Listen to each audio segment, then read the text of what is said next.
Yo, it's Guido coming at you with a tactics talk. Welcome back. Today we're going to talk about sometimes you have to go backwards to go forwards. This has been a theme lately. I'm getting better at it as I go. It's not necessarily something I paid a lot of attention to. And while I understood the concept, in general, my gameplay or my game style did not do this. I tended to go to flanks and kind of die. I got really good at doing a lot of damage, or pretty dang good damage, even on weak flanks. But I have honed my skills on being able to fall back. Now, I don't always do it right. I don't always do it well, but I do notice it a lot more. And I think it's more fair to say that I react to it or try to do something about it more often. I used to get really mad if I saw a bad deployment. I'd say, screw it, game's lost. I'll just do the damage I can and move on. That was kind of my game plan. And generally, I could sometimes pull those games out just by being a bit of a pain in the rear, even a tier down. But it actually turns out, and as you watch the Super Unicums stream, it works a lot better to get out before you're dead, fall back, bring other guns into the game, and win the games that way. Sometimes it's a little bit boring. Sort of turns out that way a bit on this game, at least until we get towards the end. I wanted to start right here, though. We can see the deployment going on. I do have the IS-22 coming with me. The 416's over on the 8 line, and we got a whole bunch of campers. One of our tanks is a Su-130. I was appreciative to some extent of the Su-130 getting up front where he could bring that big gun to bear. But notice they've got a Skoda T-56, Iron Arnie, Udez, and then some other cats and dogs, couple ARLs. I was looking at that going, this is going to be a tough fight on the 1-2 line, especially if that Skoda shows up and the Iron Arnie. Plus, it's cast of thousands over there. That's going to be a bit of a bummer, and I'm not seeing a lot of power coming my way. But notice on the mini-map, Mr. Cromwell B has decided to be the YOLO artist. Hey, you know what? I'm going to take it. If people want to absolutely kill themselves, fine. This could probably be a quick tip, actually. Notice that I turned my hole in my gun to get my gun online faster. The other thing I'm going to do right here is I'm going to actually make a good lead fire shot, which, surprise, surprise, for those of you who've been watching me take snapshots and whatnot. I'm going to actually get out and lead enough. Let it zoom in, and boom. Now, I don't like the technique I just used. I was sort of following. What I should have done is brought the gun way over to the, right to the edge of that. Let's just actually look at it. Right to the edge of that rock right there and stop. And that will then allow it to zoom it in better. But sometimes I lose track. If you zoom in so much that it's now off the screen, it'll surprise you when it shows up on the screen. So there's a couple things going on there with that. A little bit lucky, but you know what? We got the shot. And he gets dead here in just a second. Another thing to think about with situations like that, it does slow you down getting where you're going. So change your timing in terms of where you think the enemy might be when you do something like that. Then take into consideration where your team is. I'm looking at the Su-130. He's definitely overextended right there, but he is going to give me information on whether they're going to make a hard push down low early. And look at that, we have an ARL showing up, and he takes a big chunk out of it. So, all right, that confirms the stupid ARLs are probably over here, and I was hoping maybe they would not be following up. I really expect the Skoda to be here. We'll find out what happens with the other mediums. So far on the 8-9 line, nothing's going on. Oh, crap. Well, I figured that. There he is, the Skoda, and our IS-22 is showing up. Now, this guy is not good, and he's a new player, a very new player. So I don't know this right now, but based on what he's doing, and pretty quickly here, as I watch him play, I'm going to know that I cannot rely on this guy in any way, shape, or form.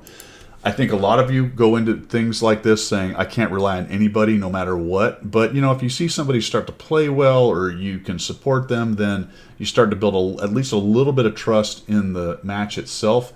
But as I went along in this match, I got less and less trust in this guy.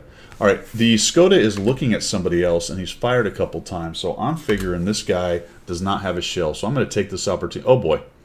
Thank goodness the first guy missed. Now, look what I have just found. Probably an unwise poke. I really could have eaten 3 shots right there and been about out of the game. One missed, one hit. Maybe one was not ready or blocked by somebody else. But holy cow. Mr. Arnie, Mr. Skoda, both ARLs, not good. And me, the lone KV-122. The Su-130 is bailing. I noticed that on the mini-map. They probably see that, or maybe even guess it. And look where the IS-22 is. I don't know what he's doing back here. And I'm thinking, this is not good. I have to get out of here. Yep, time to get out. I'm going to take the opportunity to spin the tank and we're going to bail. The bummer of that is if they were paying attention, they saw me do that, right? We were all still lit. They may have actually seen my whole turn and me run away. The IS-22 is kind of pushing in. There's a stupid Artie taking a poke at me. And I'm just thinking, you know what? I'm out. Sorry, IS-22. Good on you. Now they know where he is. Okay, well, that's actually good. These guys just took a couple hits. They're being spotted by guys in the middle. But that does not really tempt me to turn around. I think about it for a moment, and then I see the IS-22 is actually doing a pretty smart thing and backing out. Type 58, I think, is being super over-aggressive. We'll just nuke him. And now let's back out of this. I'm going to back for a while. All good. They seem to be a little bit concerned. We have the Su-130 there, sort of waiting for them, so they slow down. And now this is the... We got to go backwards to go forwards, folks. We got to get out of there. We're going to get swarmed by those tanks. That's helpful. One of the ARLs died, although we lost a CS-44 for it. So the first place I'm going to defend is right here. If they come around the corner, I'm going to take a shot and then back out, and I'm going to rely on our snipers back here to help me, although it's only a Pollack and a Jackson and something else. Some kind of medium or something over here. 40 TP. But the IS-22 keeps coming, and let's get on out of here. I'm glad I didn't wait on the corner because now the skirt is there. They actually tagged the IS-22 in the back, and I'm just going to keep on backing up. All right, what do we do from here? I'm not going to fall back anymore. I don't want to let him have this hill. I'm going to go to this corner right here.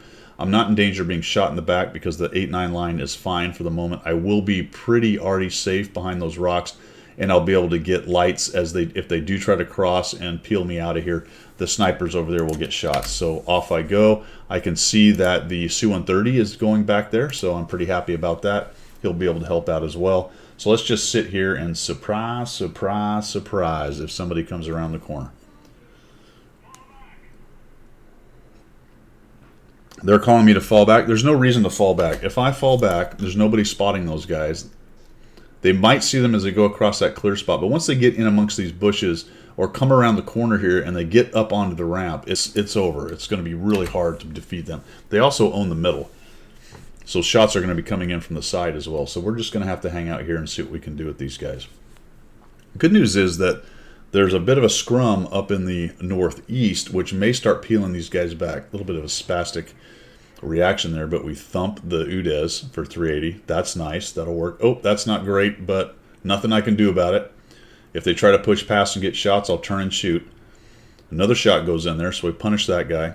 We got plenty of guys back there, though, paying attention to old Arnie and the Skirta, and all of a sudden this guy pushes in. I don't know why he would do that after I thumped the 14.5, but thank you. Very appreciative of that. Shots being exchanged between Arnie. I don't know. Guy, okay. I'll take it. Right? That's why you do this kind of thing. You pull back, you get to a defensible position, a place that you can take shots without too much risk. Guys make mistakes and you punish them. That works for me. I don't know if he even saw me the first time, to be honest. Just take a look, because I'm looking for shots for the snipers back there. If the 14.5 pushes me, I need to see him. I mean, it's fine to be completely hidden, but you got to take a little bit of a risk here. And now I see the Iron Arnie and the Skirta pull out, and I'm thinking, okay. Let's just keep what we got for a minute. What's the 416 doing? I'd really like to see him bail out of there. I'd really like to see the 416 to bail out. I can't move until all the Camp Alama Ding Dangs back on the cap, who made a pretty good move pushing back there, but I need them to make a decision on whether they're going to come support me. Is the Super going to come help? Is the IS-22 going to go support the Super? Let's find out. And I don't know whether they're going to go low or go high, so we still have a lot of open questions here. I can't push in alone. That was very helpful. So we put a 390 on the T-56. That brings him into one-shot territory, although it has to be quite a high roll to get him. He didn't like that. He backs out. So that works for me. Take another quick peek. Is the 14.5 going to try to follow up right there? Nope, don't see him. The 3002 dies, and now what I'm thinking is the purple's got to be getting a little nervous that their cap's in trouble. And I really think they're probably going back, but I'm not sure. And I don't have the support I want. The 2801 dies. That's nice. But unfortunately, the 416 and the 37, I believe, are both going to die here in a minute. Purple's got an Artie left still. The 416 might be pinned down. I don't know. He keeps pushing. I was really hoping he would come back down the 8 line, kind of reset with us and help us figure out what's going on. But he just pushes in like a Muppet. About now, the Arnie, the 14.5, and probably even the T56 to some extent could probably be back to about Beef 3 and be helping out with their cap defense. Because I've not seen any more poking and prodding, I'm really expecting that. I think they didn't want to get hit, obviously, by a Su-130 PM. They knew I was here. They couldn't push up without me spotting them. They just weren't interested. So the M44 kills one, the E25 kills one. That doesn't really help me understand where the rest of the tanks are, the Skoda, the Arnie, and the UDES. The E25 is absolutely back at the cap. All right, there we go. I let the 40 TP go by. That's fine. There's the IS-22 and the Jackson pushing up, and the Super's thinking about it as well. So pretty quickly here, I'm going to start moving. I'm not too bothered by the Su-130 hanging out at the cap. So we're waiting to see if the 40 TP gets jumped on. Nothing's pushing up. All right. I'm starting now to get the feeling that they've gone back. So really, you kind of had two teams doing more or less the same thing. They made a couple unwise pushes to try to see if they could go after the cap, and they got punished for it. So they ended up falling back. It may have been also partly due to their cap being threatened back there. So they took a couple hits trying to push. Their cap got threatened, so the smarter move was for them to push back and go back to their cap and defend. So we're going to come up carefully, kind of leapfrog in here. This is the first corner I sort of expect to find him. I'm very surprised somebody didn't go to the middle, to be honest. So I'm taking a couple peeks. I'm waiting for help right here. Waiting. Here comes the IS-22. He changes his mind. He wants to go low. Okay. Super Pershing is maybe worried that the Iron Arnie is still there. I don't know why he's not pushing up. Not much I can do to help him. I take a little peek there in case they're at the rock. That's not true. Don't see him. All right, the guys are pushing down on the bottom. Here comes the Jackson, so he's coming up behind me. The IS-22 is moving up. And now it's a case as we leapfrog forward. We don't want to be so far away that we can't help one another if they run into somebody. And we're about to get to that position. If the IS-22 found 2 or 3 of them, they may just push into the IS-22. Finally, the Super Pershing's making a move. The Jackson does me a solid by going across and proving there's nobody hold down right here. So that was huge. This Jackson actually uses his hit points really well to help us win this game. So we're moving up. The IS-22's down low. Finally, the Super Pershing is moving. This is the second place I was very worried about. The Jackson takes a peek. Very good. Nobody's sitting right there, and off he goes. Now I'm really starting to think that, no kidding, we are definitely knowing that they have gone back to the cap. Oh, good. We found the 14.5.